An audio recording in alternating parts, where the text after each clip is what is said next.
Hello guys, welcome back to my channel CAK family vlogs. So ఈరోజు వచ్చేసి నేను mutton kurma చేస్తున్నాను. మటన్ కర్రీ ఎలా ప్రిపేర్ చేయాలో చూడండి. మటన్ కుర్మా చేయడానికి ముందుగా నేను 1/2 kg మటన్ తీసుకొచ్చి మంచిగా 3-4 టైమ్స్ వాష్ చేసి పక్కన పెట్టుకున్నాను.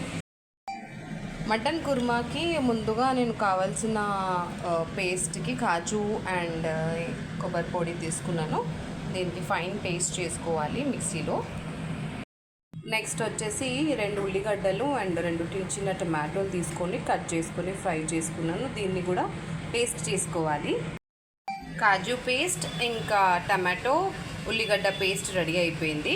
ఇప్పుడు స్టవ్ మీద కుక్కర్ పెట్టుకున్నాను. నేను కుక్కర్లో ఒక 4 టేబుల్ స్పూన్స్ ఆయిల్ యాడ్ చేసి హీట్ చేసుకుంటున్నాను.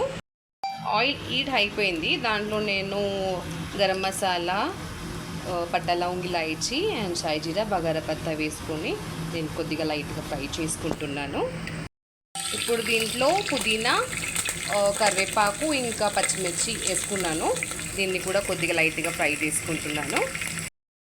తర్వాత టమాటో ఇంకా ఉల్లిగడ్డ ప్యూరీని దీంట్లో వేసుకున్నాను. దీన్ని కూడా ఫ్రై చేసుకుంటున్నాను ఒక 2 minutes. టమాటో ప్యూరీ మాత్రం ఫ్రై అయిపోయింది. దీంట్లో ఇప్పుడు మనం మటన్ వేసుకోవాలి. మటన్ వేసుకున్నాను. దీన్ని కూడా కొద్దిగా నూనెలో మంచిగా ఫ్రై చేసుకోవాలి. ఒక 5-10 minutes. ఈ పచ్చివాసన మొత్తం వెళ్ళిపోవాలి. సో అంతటి వరకు మనం ఫ్రై చేసుకోవాలి మటన్ని. ఇప్పుడు 1/2 teaspoon హల్దీ పౌడర్ వేసుకున్నాను అండ్ 1.5 teaspoon అల్లం వెల్లిగడ్డ పేస్ట్ వేసుకున్నాను. దీన్ని ఈ మటన్లో మంచిగా కలుపుకోవాలి. ఇప్పుడు దీంట్లో 2 పౌడర్స్ మిర్చి పౌడర్, 1.5 spoon ధనియా పౌడర్ అండ్ కొద్దిగా సాల్ట్ తగినంత వేసుకున్నాను. మనకు రుచికి తగినంత వేసుకోవాలి. సో దీన్ని మంచిగా కలుపుకోవాలి. ఒక 5 minutes ఈ మసాలాలన్నీ మటన్కి మంచిగా తగలాలి. ముందుగా ప్రిపేర్ చేసుకున్న కాజు అండ్ కోకోనట్ పౌడర్ పేస్ట్ నేను దీంట్లో వేసుకున్నాను. ఇప్పుడు దీన్ని కూడా మంచిగా మనము మసాలాలు కలుపుకోవాలి మటన్కి తగిలేంత వరకు అండ్ పచ్చివాసన కంప్లీట్గా వెళ్ళిపోవాలి. ఇప్పుడు ఈ మటన్ కర్రీలో నేను 1/2 teaspoon మిరియాల పొడి, 1/2 teaspoon జీలకర్ర పొడి అండ్ 1/2 teaspoon మీట్ మసాలా వేసుకున్నాను. దీన్ని కూడా కలుపుకోవాలి ఒక 5 minutes. ఇప్పుడు ఈ మటన్ కర్రీలో కొద్దిగా వాటర్ వేసేసి నేను మటన్ ఉడకాలి కదా, అయితే కొద్దిగా వాటర్ యాడ్ చేసినాను అండ్ గ్రేవీ కూడా కావాలి.